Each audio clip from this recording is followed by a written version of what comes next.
It was just before dawn when the first scream came, not from a human, from something small, helpless, and barely 3 weeks old. In a quiet countryside home, behind an old wooden fence, Bella had settled in for the night with her 6 puppies. They were tiny, eyes barely open, paws too soft to walk, curled into each other, a single heartbeat for 6 fragile lives. Bella wasn't a big dog, not trained for protection, nor bred for fighting. A medium-sized mixed breed with soft brown eyes and a gentle mouth. But tonight, strangers were coming, and they weren't human. 3 red foxes had been circling the property for days. Neighbors saw them near the trash. The farmer lost 2 chickens already.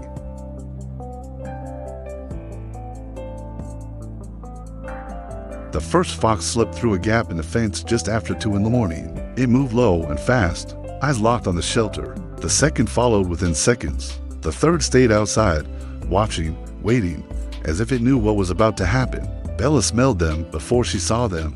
Her ears flattened, her body stiffened, every muscle in her 30-pound frame locked into place. She didn't bark, she didn't whimper, she just stood up slowly and placed her body directly between her puppies and the darkness. What happened next wasn't loud, no soundtrack, no slow motion, just a mother who understood one thing: nothing gets past me. The first fox lunged. Bella met it head on. She wasn't faster, she wasn't stronger, but she had a reason to stay standing. She took the first bite on her shoulder. It tore through skin. Blood appeared instantly. But Bella didn't pull back. She pushed forward. She clamped down on the fox's neck and threw it sideways with a strength that didn't match her size. The fox yelped and stumbled. It looked confused, as if it had expected an easy meal, not a war. But the second fox didn't wait.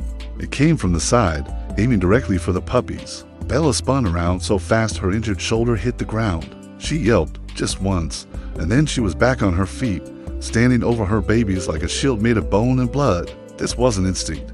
This was decision. She fought the second fox with her teeth, her paws, her body weight, everything she had. The puppies cried beneath her, too young to understand why their mother was shaking, too small to know how close death had come. The third fox never entered.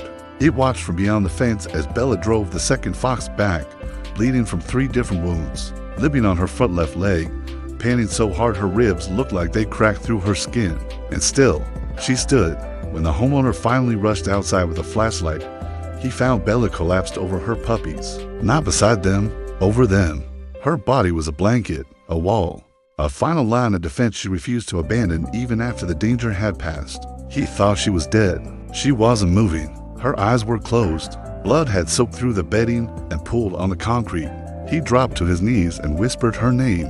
Then she opened one eye, just one, and her tail moved. Not a wag, just a small, slow shift, as if to say, "They're okay. I kept them safe." That's all that matters. The veterinarian who treated Bella that morning said she had 11 bite wounds. 2 were deep enough to see muscle. Her left ear was partially torn. She had lost a dangerous amount of blood. By every medical measure, she should have collapsed long before. But she didn't. Because mothers don't operate on medical measures. They operate on something science still can't fully explain. All 6 puppies survived without a single scratch. Not one fox had touched them. Not one had come close enough to breathe on them.